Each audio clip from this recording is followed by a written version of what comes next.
مسئلہ یہاں ہوتا ہے ہمارے ساتھ بھی اکثر کہ ہم وحی میں حکمتیں ڈھونڈنا شروع کر دیتے کہ نماز پڑھنا فرض کیوں ہے؟ فرض ہے یہ تو صحیح ہے، فرض کیوں ہے؟ یہ جب ہم کہتے ہیں نا کیوں ہے تو سمجھو کہ ہم یہ سسٹم میں آ گئے. سلیمان احمد صاحب کہہ رہے تھے کہ ایک یونیورسٹی میں تقریر کر رہا تھا، عنوان تھا اسلام اور جہاد. تو پورا حال بھرا ہوا تھا. میں نے تقریر کی، میں نے کہا کہ دیکھو جہاد کی مثال ایسی ہے جیسے کہ امریکہ میں یہاں جو فائر بریگیڈ ہوتے ہیں نا، جو آگ بجھانے والے گاڑیاں ہوتی ہیں، وہ جب آگ بجھانے کے لیے جا رہی ہوتی ہے تو اس کے سامنے اگر کوئی گاڑی آ جائے تو وہ آرن دیتی ہے، کچھ آرن اگر وہ اس کے سامنے سے نہ ہٹے تو وہ اس کو مار کر جاتی ہے. یہ وہاں رول ہے کہ اگر سائرن بج رہے ہیں تو آپ نے راستہ دینا ہے اس کو. انہوں نے کہا ہمارے مسلمانوں کی مثال اسی طرح کہ بھائی جو مسلمان ہے جو اپنی مرضی سے اسلام لا رہے ہیں تو اس کو تو آپ چھوڑو،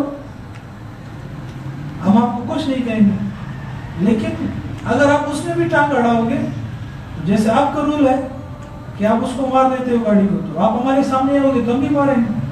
صحیح. انہوں نے کہا تقریر میں نہیں کی. اس کے بعد ایک لڑکی نے سوال کیا کہ اسلام میں سور کھانا کیوں حرام؟ اسلام میں سور کھانا کیوں حرام؟ تو میں نے اسے کہا کہ اللہ اور اس کے رسول نے منع کیا کھانے سے، اس وجہ سے حرام ہے.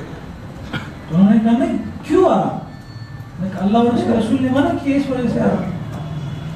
انہوں نے کہا کیوں حرام؟ میں نے کہا اللہ اور اس کے رسول نے منع کیا. اب وہ پوچھ رہی تھی حکمت کیا ہے. اگر سلیمان صاحب نے کہا کہ میں اس کو حکمت بتانی شروع ہو جاتا تو پھر تو کام ہاتھ سے نکل جاتا. حکمت تو ہمیں تلاش نہیں کرتی، حکم ہے اللہ کا تو بس حکم. بات سمجھ میں آ رہی ہے؟ اس کی تفصیل سے بات ہو سکتی ہے لیکن ٹائم نہیں ہے. دوسرا جو کردار ہے مرکزی کردار، ہمارے ہاں کے عبداللہ اللہ کے بندے، ان کے ہاں کے عبد الدینار و درہم، پیسوں کے بندے. آج میرے پاس پیسہ ہے تو واہ واہ سب ہاتھ ملائیں گے اور عزت دیں گے. کل کو پیسہ چلا جائے گا تو کوئی پوچھے گا بھی نہیں.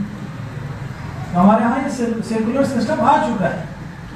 ترجیحات، ہم لوگ کیا کہتے ہیں کہ پہلے کردار ہو پھر رویا پھر خواب ہو ویژن ہو. وہ لوگ کہتے ہیں نہیں، پہلے ویژن ہو پھر کردار ہو. وہ کہتے ہیں کہ آپ ویژن بناؤ، بس اس تک پہنچنے کی کوشش کرو، درمیان میں کوئی بھی آئے اس کو کچل دو، کوئی مسئلہ نہیں. چاہے بھائی ہے، بہن ہے، والد ہے، کوئی بھی. ایسی وجہ تو اپنے والدین کو ہولڈ روم میں داخل کر دیتے ہیں، وہ تو اپنے مشن کے پیچھے لگے ہوئے. ہم کہتے ہیں کہ نہیں، پہلے آپ نے کردار کو جانچنا ہے کہ آپ کا کردار کیا ہے، پھر آپ نے ویژن بنانا. اس کردار کے حوالے سے آپ نے کیا کرنا ہے؟ ویژن بنانا. یہ سسٹم ہے آنے والا کہ آپ ایک ویژن، ایک کردار میں تو آپ احسان پر پہنچ اور دوسرے پہ آپ ظلم پر نہیں، بیلنس کرنا ہے. سب میں آپ نے عدل پر چلنا ہے. اچھا، سسٹم ہے کامیابی وہاں کیا ہے؟ وہ کہتے ہیں کہ پیسہ ہو، گاڑی ہو، بنگلہ ہو، یہ کیا ہے؟ کامیابی. سسٹم بھی والے کہتے ہیں. ہم لوگ کیا کہتے ہیں کہ نہیں، اللہ کی رضا مل جائے یہ کامیابی ہے، چاہے پیسہ ہو یا نہ.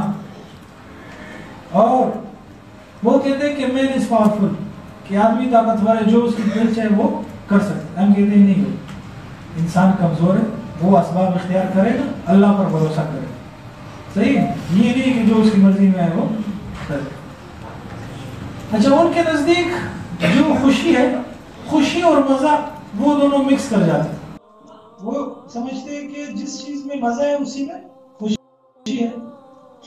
حالانکہ اس طرح نہیں ہے. بعض چیزیں ایسی جس میں مزہ نہیں ہے لیکن پھر بھی خوشی ہوتی ہے. مثالیں کچھ روزہ، اب افطار کا وقت کتنے مشقت ہوتی ہے، پورے دن افطار، لیکن افطار کے وقت کتنی خوشی ہوتی ہے. مزہ نہیں ہے لیکن خوشی ہے. حج پر جاؤ کتنی مشقت ہوتی ہے لیکن خوشی ہوتی ہے.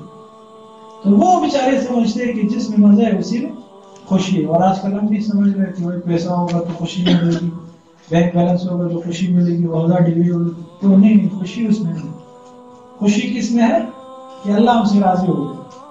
دیکھو انہوں نے کیک بھی نکالے ہوئے کہ کیک کھاؤ گے تو خوشی ملے گی, کافی پیو گے تو خوشی ملے گی.